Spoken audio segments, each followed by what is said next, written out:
Hi there! Do you have a great idea for a fiction story? A story you're dying to bring to the world, but you don't know where you're going with it, don't know how to fill out a compelling plot, and have a hard time sitting down to even write words, much less finish your story? Even when you do write, do you worry that it's boring, that it drags, and that readers are going to hate it? So you stay stuck, write and rewrite the same scenes, and eventually give up, ending up with a file of half-written manuscripts and glorious story ideas on your computer. Hi, my name is Liesl, USA Today best-selling author and writer of 4 genres, and I've been writing fiction for more than 15 years. I teach fiction authors to write highly emotional stories based on elements of psychology and spirituality, with an emphasis on your unique subconscious creativity. Did you know that human beings cannot be emotionally healthy without stories?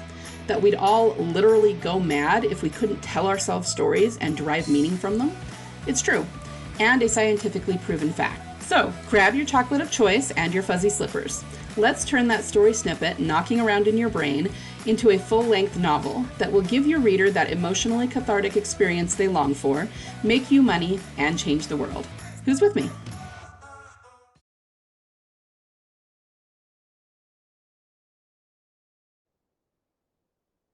Hi there, and welcome to Six Figure Storyteller. Today I'm going to give you a rundown of my 10 universal plot points that can craft any story. These plot points are basic story structure, but they also pull in transformational human psychology, meaning the psychological and spiritual elements. And I have been using these 10 plot points for 15 plus years to craft every story that I create. So I'm going to give you a rundown of them and how to use them, and let's just dive right in, shall we? All right, so first of all, we have the world before. This is the status quo, the world before your story, where the protagonist is before the conflict or inciting incident takes place. Generally, the protagonist is living a relatively mundane life, or one with which they are content. Now, there is always something about their life that is not optimal. Might be big or small, but they are tolerating it, being content, and not taking any action to change it or alleviate the problem. Then we have the intro of conflict. Now, this is the thing, try that again. The thing that will end up being the central conflict of the story comes into the protagonist's sphere of awareness. This could possibly change the status quo, and it will, but it hasn't yet. This can be a new person, new government, new friend, new love interest, change of situation, or even just the information the protagonist did not have before. The character learns about and absorbs this new thing, but does not take any sort of action that will change their day-to-day lives yet. So this is not the inciting incident. This is just them getting some information, kind of learning something about what will eventually become the inciting incident, right? So then we have the call to adventure. This is what your inciting incident is. I call it the call to adventure. This is something drastic that happens that kicks off the protagonist's adventure. This should be something they are forced to take action on, even if they don't want to, and it is going to upend their world in a big way. So then we move forward to the early story escalation. Things get harder. The protagonist feels immense pressure of things that are acting upon him or her. They are reacting to these things. They are often running, hiding, barely surviving, barely keeping their heads above water in some way. And the things acting upon them and putting pressure upon them are outside their control. And very often the protagonist does not even understand why these things are happening, just that they are, okay? So they don't have a handle on the situation at all. Then we go to the turning point. Now, the turning point is right around the center of the story, the midpoint of the story, and it's a major pivot for the character. The characters at this point, they're not necessarily running anymore. They have time to catch their breath and figure out what's going on. They often get information about why this has happened to them and how to fix it. Most importantly, the character moves from reaction to action. Instead of just allowing things to act upon them, they formulate a plan to push forward proactively in order to get what they want or achieve their story goals. So for the first half of the story, they're very much, as I said, running, hiding, things are acting upon them, and they're just doing the best they can to push back and react, but they're not being very intentional. Here, that changes. They hatch a plan. They actually very intentionally and preemptively go after their story goals, right? So major pivot from reaction to action. That's very important. If you have a great idea for a story premise, but you don't know where you're going with it, if you're having a really hard time filling in plot events or finishing your current WIP, or if you're constantly worried that your story is boring or dragging or that your readers won't like it, then I encourage you to join the Legendary Fiction Forge, my monthly membership for fiction authors. Inside, I will give you the complete A to Z blueprint for how to write highly emotional stories that your readers will absolutely fall in love with, no matter what your genre or tropes are. Want to become a widely read, highly paid master storyteller? Then join us in the Legendary Fiction Forge and finally get that epic story that's been knocking around in your brain forever out to the world. Then we go to the late story escalation, which is going to be in the third act, or around the 3/4, between the half and the 3/4 mark. This is where things become far worse. Our poor characters, right? Once the protagonist is charging forward toward their story goals, other forces in their world will start pushing back. This can come from enemies, but also from weather, bad luck, anything else in their world. And the late story escalation should be much more dire than the early story escalation.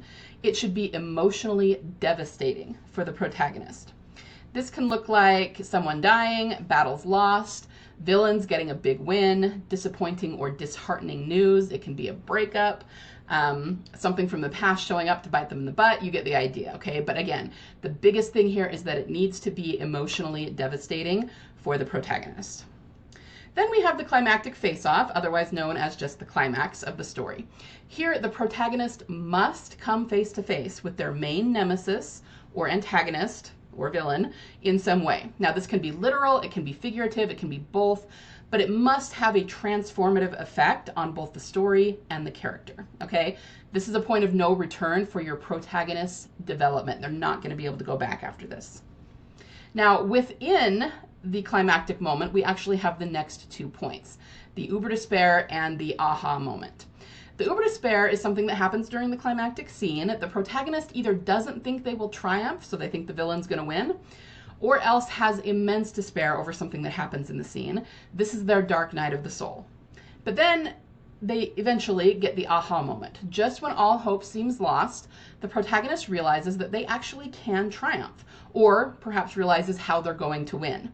Very often this is something within themselves, or something that was set up earlier in the story. Remember, no deus ex machina, no miraculously being saved from without, okay? It has to come either from themselves, from their own experience and intelligence, or it has to be something you have already set up earlier in the story.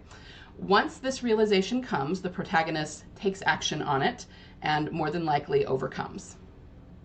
So the resolution then is how things are at the end of the story, how the main conflict in your story, or this installment of it, if it's a series, resolves, following action. The protagonist should have gained something that makes their lives more optimal than their lives were in the world before. So the world before was that first plot point, remember? It was their status quo, but there was something that was suboptimal about their lives there. Theoretically, and of course it's going to depend on whether you're writing a series or not, but theoretically some part of that should have been resolved at this point. But whatever they have gained has come at the cost of deep growth, wisdom, and perhaps suffering. Still, the protagonist is wiser, stronger, and better for it, and cannot go back to the person they used to be at the beginning of the story. Now, this is just a skeletal structure. Clearly, you have to fill in all the details.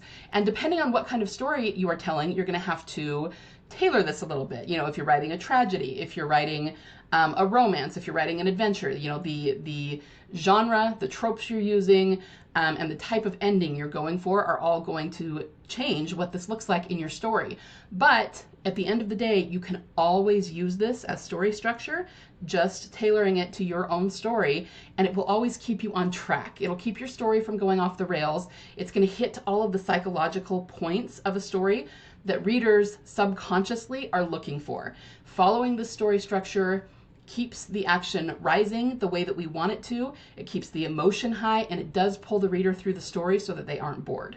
So I am going to go ahead and challenge you to look at these 10 plot points for your current work in progress. Do you have them all? Do you need to find more of them? I don't know, but you can use these to craft any story, no matter the genre, no matter the tropes, no matter the length, no matter the age range you're going for in readers, this is universal story structure. It is the psychology of the way human beings absorb story. So it is universal and will apply to anything. If the psychology and spirituality of story structure interests you, go ahead and follow me and hit that notification bell so that you don't miss any of the deconstructions that I do. I'm going to start deconstructing films and books and really popular stories so that you can see these 10 plot points in action. See you soon. Thanks for listening today. If this episode helped or inspired you in any way, would you do me a solid and leave me a review? Reviews help other fiction authors find the podcast. You could also recommend it to a writer friend of yours so they can get the same inspiration you got. Remember, you have a story inside you that only you can tell. So get out there and write your soul story, because your readers are waiting for it with bated breath.